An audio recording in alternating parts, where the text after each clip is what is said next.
Hello there, and welcome back, People's Kids from Home. My name is Melcon, and this is Storytime. Before we get into it, remember to like and subscribe for more awesome videos like this one. Now today, we're going to be reading Vivi Loves Science, or in Spanish, Vivi ama la ciencia, written by Kimberly Durting and Shelley R. Johannes, and illustrated by Joelle Murray. Now let's get into it.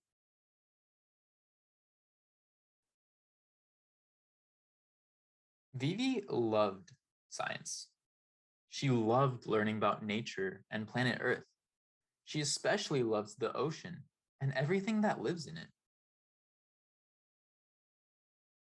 That's why Vivi was excited. Today, her science class was going to the beach. Vivi sat next to her lab partner, Graham, on the bus. She made a list of things she wanted to investigate when they got there. I hope we see a dolphin, she said. Did you know that some dolphins can stay underwater for up to 15 minutes? Wow, said Graham. I wish I could do that.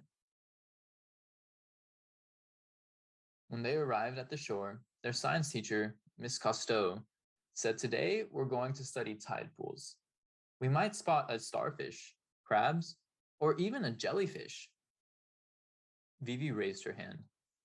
Did you know that jellyfish have lived on Earth longer than dinosaurs and sharks? That's true, said Miss Cousteau.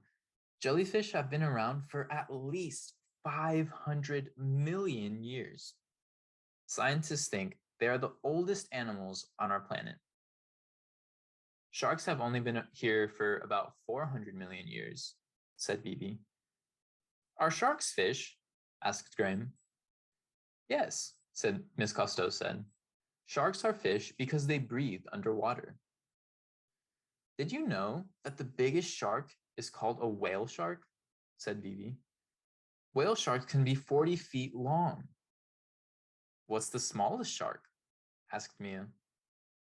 The dwarf lantern shark, said Vivi. They are 6 inches long, and their bellies light up. Right, said Miss Cousteau. You'll be a great marine biologist someday, Vivi. Now, let's make aquascopes so we can all see underwater, said Miss Cousteau. Everyone raced over to the picnic tables, where a park ranger was setting out supplies. Graham decorated his aquascope with duct tape. Vivi glued some seashells around the edge of hers. This looks fantastic, she said. What would you put on your aquascope? Ranger Earl led them through the dunes to the beach.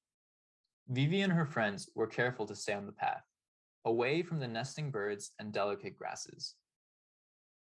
Does anyone know how a tide pool is created? Ranger Earl asked. Vivi raised her hand. When the tide comes in, water collects in pools that plants and animals can live in. When the tide goes out, the pools are still there. You got it, said Ranger Earl.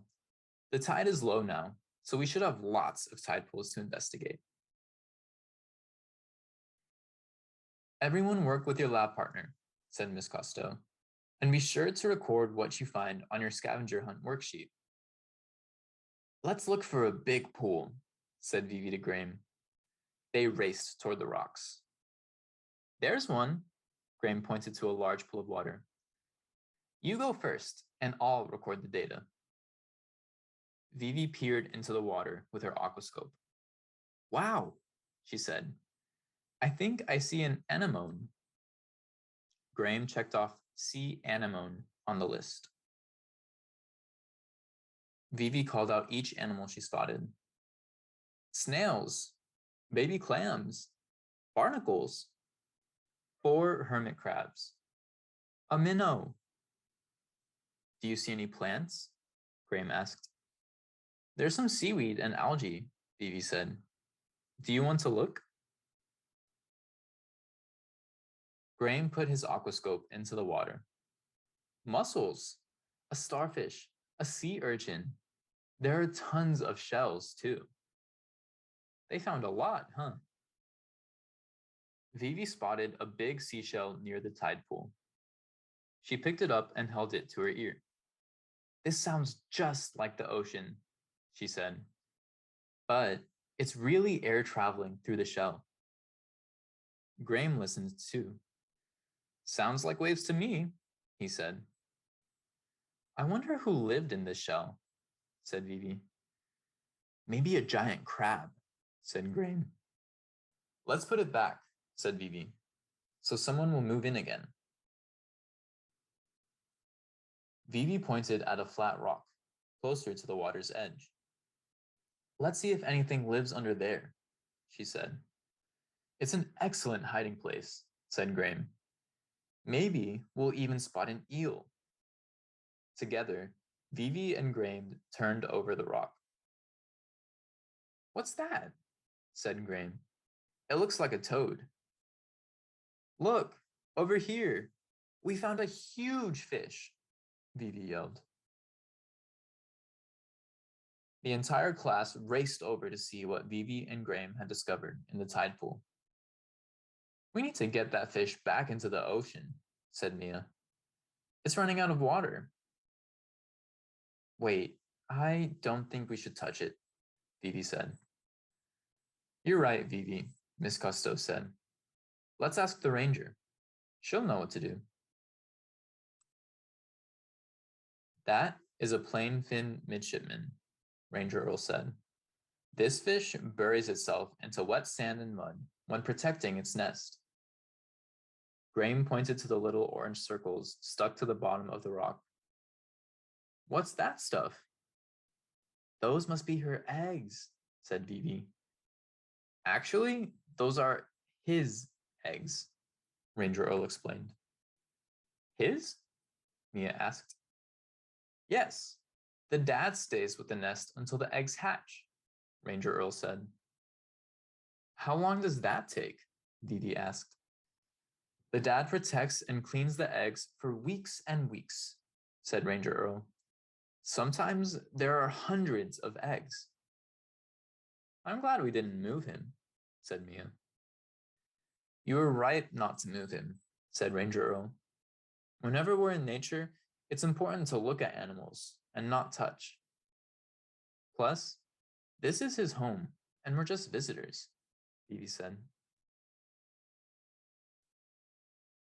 Ranger Earl led the class along the water's edge.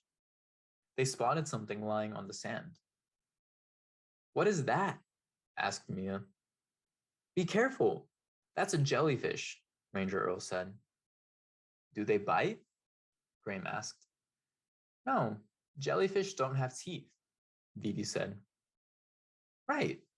Most jellyfish have tentacles like this one," Ranger Earl said. "They can still sting when they're out of the water." "Before you leave, you can each pick one shell to take home," Ranger Earl said. "Just make sure it's empty." Vivi and Graham hunted for the perfect shells. Graham found a white scallop shell. But Vivi kept searching until she found something unexpected. "A shark tooth," she said. "Good eyes," Ranger Earl said, inspecting Vivi's treasure. "Is that tooth 400 million years old?" asked Graham. "Probably not," said Ranger Earl, "but it could be 100 years old." As the class headed back to the bus, Vivi and Graham took one last look at the ocean. "I think I see a shark," Graham shouted. Just then, something big jumped out of the water. "It's a dolphin," said Vivi. "No, it's a whole dolphin family." Vivi smiled. She loved field trips and the ocean, and she loved science best of all. Thank you so much for reading with us today. I hope you enjoyed it as much as I did. Here are some fun science facts that the authors left here for you. Do you like the ocean? Have you ever visited? What was it like for you? Thanks again, and we'll see you in the next video.